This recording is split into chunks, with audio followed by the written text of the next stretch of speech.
Hello and welcome back to the Jules with Jim podcast. I am your host GiGi and I hope you're doing well. If you're new, welcome. I'm honored to have you here. And if you're returning, I'm humbled to have you back. And to all my new subbies, welcome, welcome, welcome. You are the VIPs indeed. Thank you ever so much for the support. I hope you and I can share and learn on this journey because it certainly isn't a destination. So, as I mentioned in my previous videos, there are a total of 12 houses. 12 houses. It always feels like I'm saying 12th.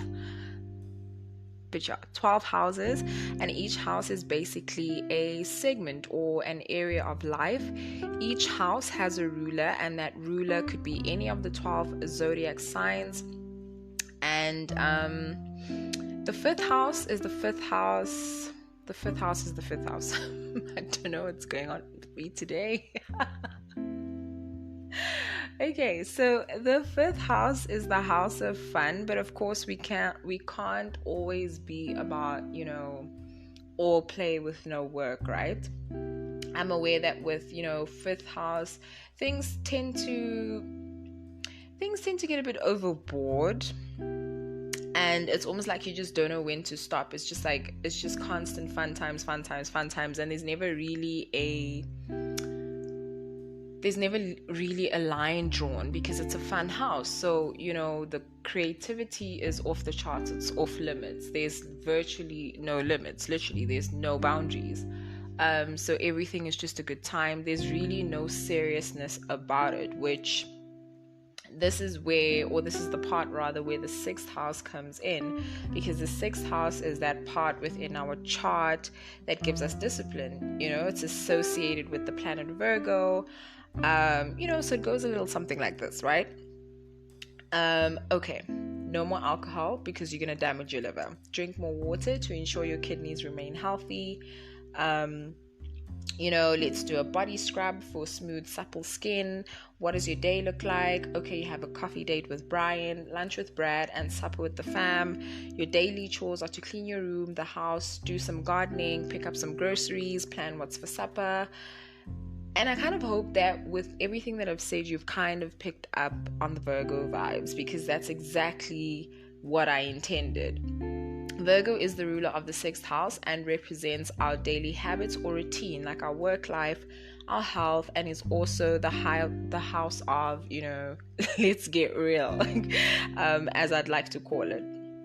So Virgo analyzes everything. It kind of really just dissects through everything.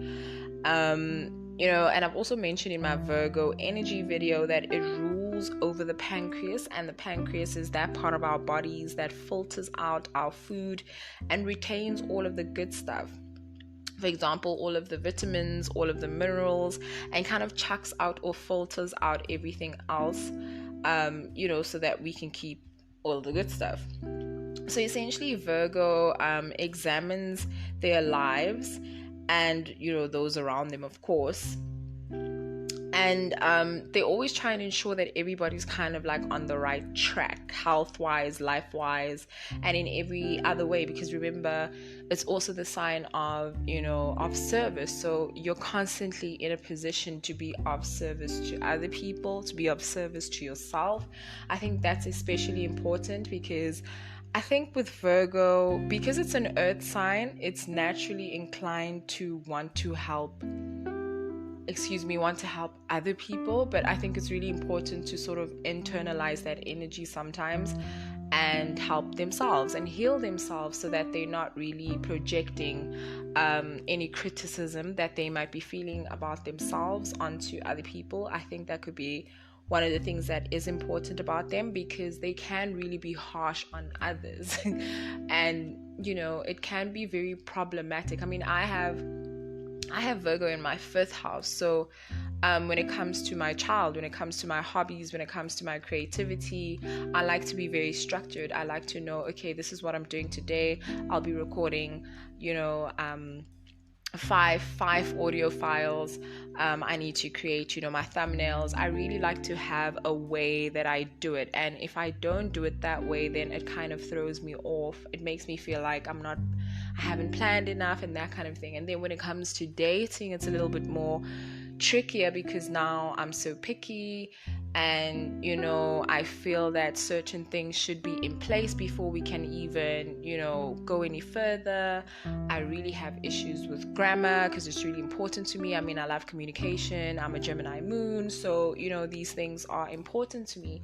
And that's just to give you a basic examples of how this energy can really can really influence a particular house. So because it's the 6th house, if you do have Virgo in the 6th house, it's very, very comfortable here. There's not really a lot of friction.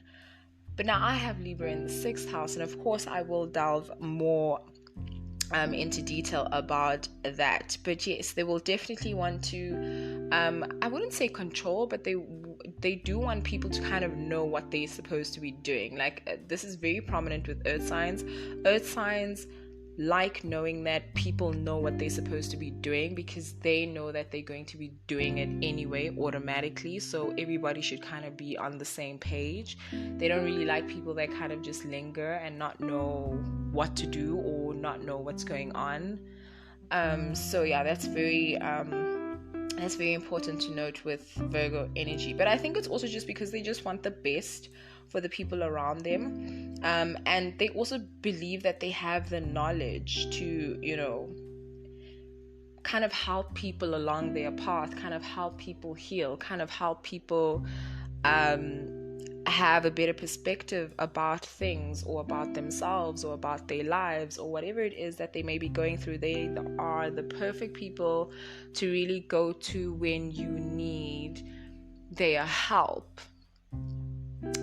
really, in essence, whether it is solicited or unsolicited. But I think a lot of the times it is unsolicited. They just need to be careful, of course, not to be too critical of those around them, because it can leave a bad taste in others' mouths to be like, well, I would love to talk to you, but you can be a bit judgy, you can be a bit critical, so I don't want to put myself through that kind of. And I think with Virgos also there is a thing of because they're such a logical mental sign, it does happen some of the times where they might be listening to somebody's situation, and it's probably the 100th time and they are so over it, and they just like, they might say something out of turn, and it could really then turn ugly, because Virgo kind of does not have a filter sometimes. So it does not really come out in a way that's understanding and laid back and thoughtful, if I can put it that way. Sometimes they can get to a point where it's like they've been listening to their girlfriend, one of their girlfriends or one of their boyfriends, and these specific to gender, but having a friend who is the same sex or the opposite sex, doesn't really matter, but they're now listening to your relationship problem, and it's probably the 100th time, and the friend just has not taken their advice in any instance. So it does get a bit draining for them, because it's like, but I've been telling you what to do and you still have not decided to make that decision. So I think for them it does get to a point where they get so tired and so drained, and the advice might come across as pretty harsh.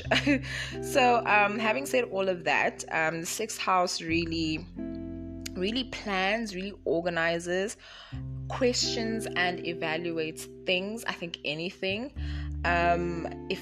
if it's working as it should be. And I think the key word here is working, because that's what the 6th house is about. It's kind of like, okay, is everybody on the same page? Is everybody doing what they're supposed to be doing? And I think that's why they make such amazing leaders, because they know exactly who's supposed to be doing what, how things are supposed to be working, and how to make things work efficiently, how to make things work better than they have been if they are not working, or if they are not producing the results that they are supposed to be producing. But these really are the people that should be in managerial positions, because they know exactly what's going on. They are always on the ball. You will never catch them sleeping, like, ever. So if we have sun, moon, Venus or Mars, especially Mars here would probably be like, a machine. Mars and the sun here would really be, and I think Pluto to a certain extent would really be intense here, because it's like, the ego comes across or comes through when they are being active, intellectually speaking, when they are being active, planning and organizing, when they are being active, helping other people. And then Mars here is also about action. It's about passion. It's about go. So literally having it in the 6th house is going to create somebody who's just constantly on steroids every single day, all day, every day. So yeah, it also represents your work life, as I mentioned before. Actually, no, before I wanted to say that, I wanted to actually say that, no matter who you are, I think the 6th house kind of reminds you that, we're all human, or we're all souls having a human experience, and we all need to still wake up in the morning, brush our teeth, we need to bath or shower, we need to put clothes on, we need to eat, pay bills, and kind of indulge in all of the other nitty-gritty activities of everyday life. So as I mentioned prior, it does represent your work life, how others may perceive you within your workplace, how you get along with co-workers, and of course planets and the ruler of this house will let you know more information with regards to that. Having something like Libra on the cusp of the 6th house may be kind of problematic, because you may be prone to kind of burning yourself out to appease others and to show people that you really mean business, and you really want to make sure that you're on the ball, exactly what's happening. But not even just everyone. I kind of think that you also just want to appease even those that are in higher positions than you, your bosses. And I think you also just want to maintain balance and harmony within your working environment, even when there might be a hint of conflict, and even in situations where there is conflict, you kind of want to deflect from that. It's like, okay, yeah, we know the problem, can we move on now? It's that kind of energy. But of course it does depend, what's going on in the 6th house, because a Mars in the 6th house would probably be very direct, kind of want to be very direct, very confrontational, would not hide easily, in situations of that nature. But yeah, you just much rather resolve conflict amicably, or with as much discretion as possible. If you do find yourself in a toxic, working environment, then you can really be off balance and thrown off, to say the least. And that's kind of like the worst place for a Libra 6th house to be. With a planet like Jupiter in there, I think it's the same story. You may go above and beyond at your workplace, burn yourself out, and you just don't know when to stop, because remember, Jupiter also is the co-ruler of Pisces. So there are no boundaries here. It's just like everything is inflated. And remember, Jupiter is the biggest planet in our solar system, so everything is just, literally go big or go home. This is like the same Leo energy, but of course with Leo, they have a bit more self-control. But Jupiter is kind of just like expansion. It's all about growth. And yeah, in the 6th house, even simple activities such as eating might be over exaggerated. I did read somewhere, I think it was definitely on social media, I'm not too sure if it was Facebook, but there were some people who said that they have a Jupiter 6th house, or that their ruler of their 6th house was Jupiter in Sagittarius. And they did mention the fact that they were overweight. So apparently, Jupiter in the 6th house, or having a Sagittarius on the cusp of the 6th house, you can be prone to being a little overweight, because like I said, it's like your daily routine. So it's daily things that you do. Of course, you need to eat daily. You need to do chores daily and things of that nature. So definitely do see what planets are in that house to kind of paint a much more clearer picture. But Jupiter is also enjoyable here, you know, because you'll always have luck on your side when it comes to your health. Even if you do tend to overjet a bit, you will still be able to recover. But like I said, all planets and aspect combinations definitely do tell a different story. And I happen to have Jupiter in my 6th house, and Libra is on the cusp of my 6th house. And I swear, no word of a lie, the above that I've just mentioned has all been true for me. But I've also noticed that I tend to be quite popular in my workplace, or well liked. I've also realized that I usually get promoted like really, really quickly. People tend to really like the way that I work, or I'm always just given some sort of special treatment in places that I work.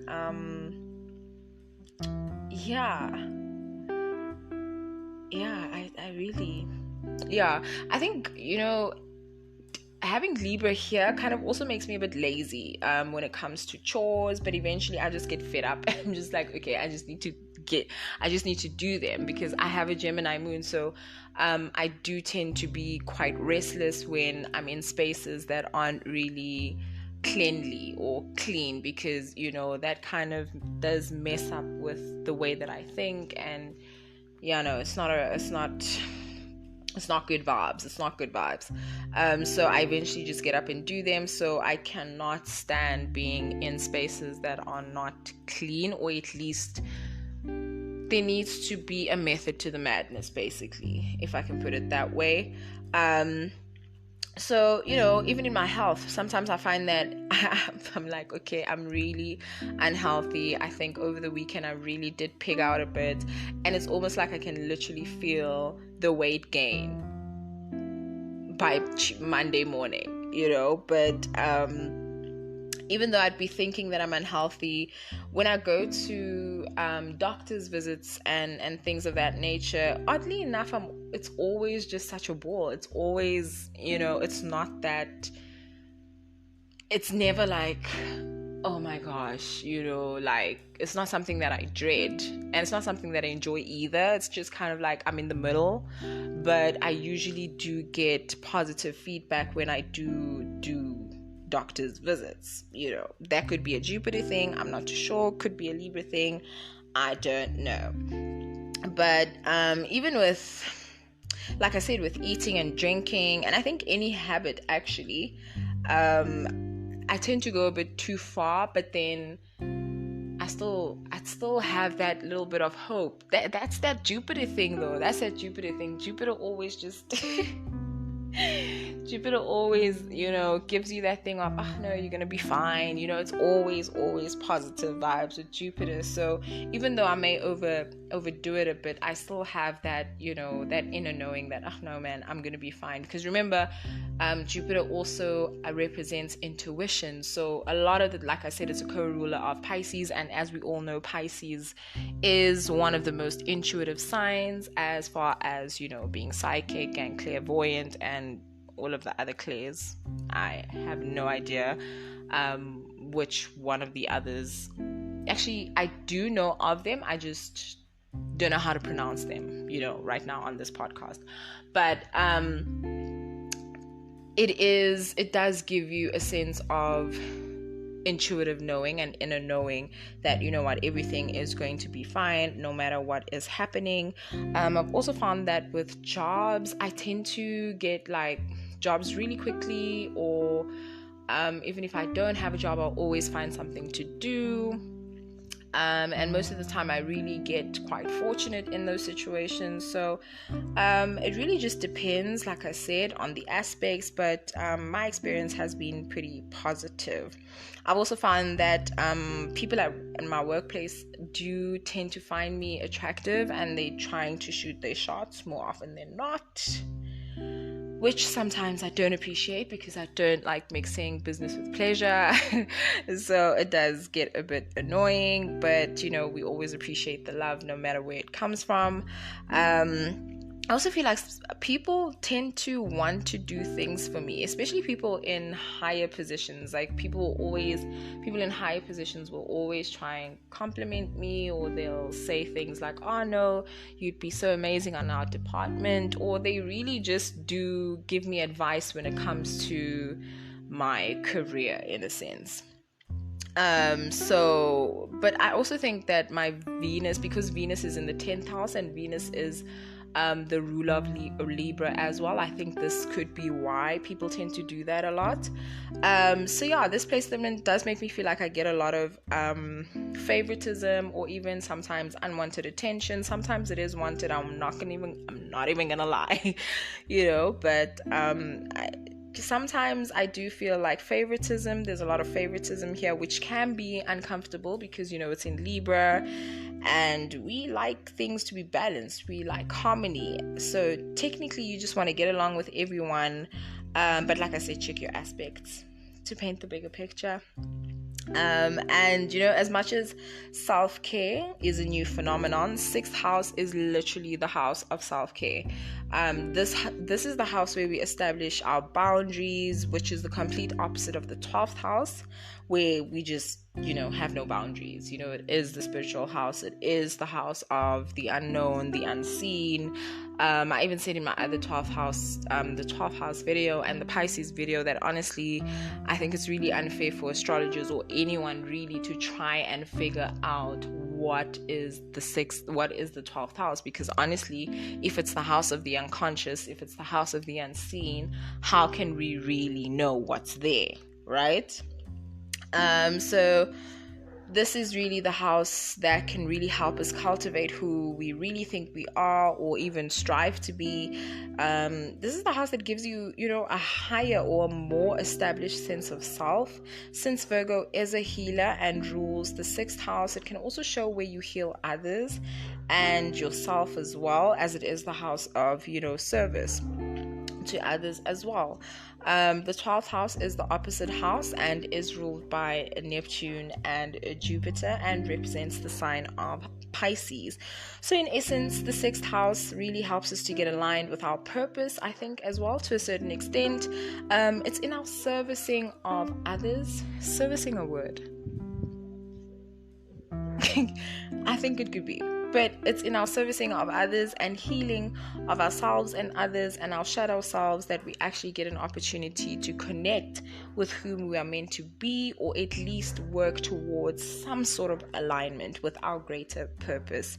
I always hope to bring clarity in the understanding or study of astrology, and I hope you have understood a little bit more about the 6th house and its influence. In my next video, I will be discussing the 7th house, and I'm definitely going to be doing another video about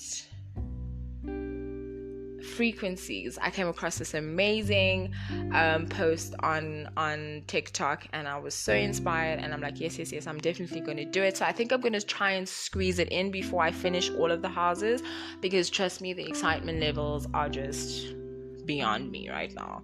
But on that note, thank you so much for tuning in. Let me know your thoughts in the comments down below. Show me some love and subscribe to my channel if you'd like and you feel I have brought value to your understanding of astrology. And as always, your time spent is much appreciated. Till next time, you know what you do, so keep doing what you do. Peace, love, and most of all, light. I'm out.